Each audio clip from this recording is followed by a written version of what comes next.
Horde mode shooters from the late 2000s. What a time to be alive, really. We had modes like COD Zombies, Halo Firefight, and even standalone games like Left 4 Dead and Killing Floor. They were simple games on the surface, but man did they have depth and challenge at their core. Now, I'm not suggesting that the genre is dead or anything like that, but there's a certain feel that the games from that era gave. And unfortunately, that feeling has kind of faded away over time. But I don't just want my rose-tinted glasses on at all times. I also kinda want something new. So me and a very small group of friends have decided that we want to make this type of game, for the love and passion for the genre. So, without further ado, introducing Machine of the Damned. It's a game where the goal is to fight and survive against a continually challenging horde of enemies, get money for killing these enemies, spend money to get more powerful, and go on to killing even more enemies.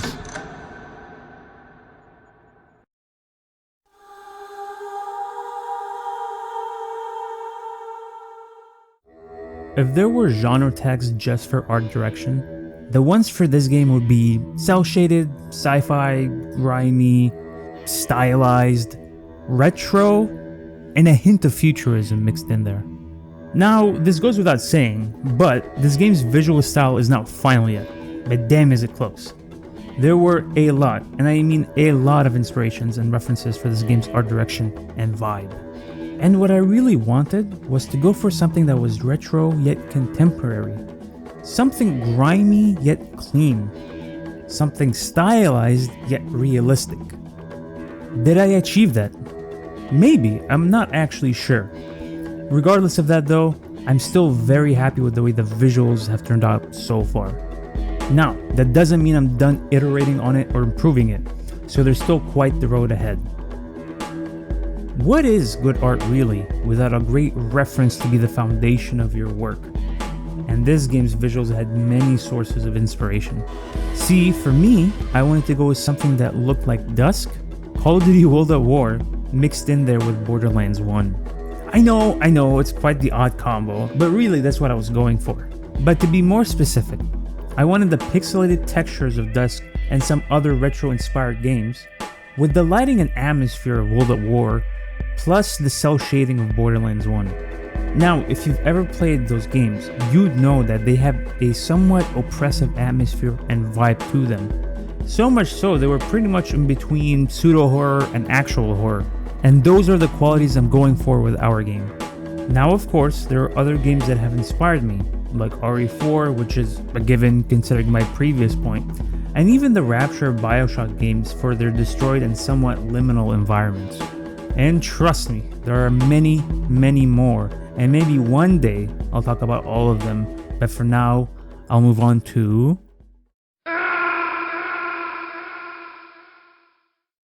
Just like with the visuals, I wanted gameplay that felt classic and contemporary at the same time. There are many inspirations for this game, but I would say the two main gameplay inspirations would be classic COD Zombies and Risk of Rain 2. They are the pillars on which we are building our game on.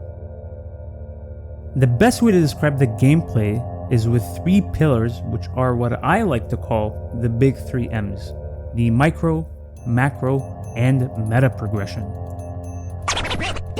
Micro progression is what the player does on a minute-to-minute basis, or what other game developers call the gameplay loop. In our game, the loop is to shoot enemies with weak guns to get points to gamble on getting better guns and perks. And the best description for this gameplay is an economy-based gameplay loop. And as mentioned earlier, Zombies and Risk of Rain are the inspiration. Now, in the case of Zombies, you would normally kill enemies to get points so that you can buy guns or gamble for them, open up the map, and buy perks. And you, the player, are making all these micro decisions on what you should and shouldn't be buying to maximize your survival. But in the case of Risk of Rain, you kill enemies to get money to buy chests that give random items and hope that they work out for your build to maximize your survival. They both have the same concept of getting a currency for killing enemies and spending it to get more powerful, but both execute that idea in a very different way. So, in our case, I want to combine the design of the both of them. I want it so that you acquire perks the same way you acquire them in Risk of Rain, having chests randomly placed on the map with random perks inside of them, while also having the zombies' early match decision making when it comes to spending your money, kind of like having to make an early match decision on whether you want to roll the mystery box, buy a door, buy a wall gun, that kind of a thing. And I can go way more in depth on this topic, but for the sake of time, I'll move on to the next pillar. The macro progression is what I would like to call the long-term objective for the player. For a game like Risk of Rain, the long-term objective would be to go through at least 5 stages and beat Mythics, and for a game like Zombies, it will be to either get to a certain high round that you are trying to reach, or beating the Easter egg quest if a map has one. Now in our game, we're trying to marry these two different structures, having round-based maps that the player goes through like Zombies, where they have to solve Easter eggs, while also having multiple stages the player has to go through to reach the end and beat the game. Other games had influenced this kind of structure too, kinda like Left 4 Dead's campaign structure, where the player goes through like 3 to 5 chapters to beat a given campaign. And another aspect of this pillar is the in-game progression, in which the player starts off weak, and over the course of the match or the run, they become much more powerful as they have more perks now, they have better guns, and so on. Lastly, I'll talk about the meta progression of the game. Basically, it's the systems of upgrades and power that the player unlocks over time by finishing challenges and reaching certain milestones. An example of that would be how items are unlocked in Risk of Rain. Normally, when the player starts to play the game, they have a limited selection of items, but the more they play, the more challenges they finish, and the more items they have for future runs. Classic Zombies doesn't really have meta progression, but the more recent titles do have it. However, they are neither robust nor that creative. There are some good ideas here and there, but just barely. In our game, the plan is to have a more streamlined version of Risk of Rain's meta progression that complements classic Zombies. In other roguelike games like Binding of Isaac, Risk of Rain, Gunfire Reborn, the player is able to unlock tens and even hundreds of items. We are not going for that many. In the case of our game, the goal is to have between 20 and 30 perks, and we are choosing an amount in that range because we want each perk to, number 1, be meaningful, and number 2, to where there's no overlap in terms of the abilities between each other.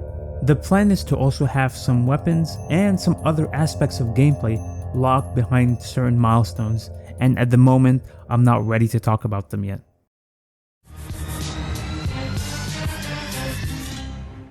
So, how far along is this project, I hear you ask? And I'll respond by saying, well, that is a very good question. To start, we did not make every single aspect of this game from scratch. As a small team, we've opted to expedite certain aspects of the game by buying assets from the marketplace. These will be things that are outside of our skill level or would take too long to develop within a reasonable amount of time. Example, animation is a weakness of our team at the moment, so we bought what we needed or what fit closest to the original vision. And as people with limited lifespan, buying pre-made assets can be a great time saver and a springboard for your original ideas and some new ones you find along the way. So far, we've built a small portion of the first map, and it's about the size of a Nocturne Cone, give or take. There are a few perks here and there, but they're hella basic, with an economy behind it. And we do have a functional wave system, but maybe not a fun one. And I mean, all these things will take some time to develop and polish, but we do have the basics at least. And honestly, at the moment, me and the team have been working on this project in a part-time capacity, but considering this, I'm still very happy with the progress so far.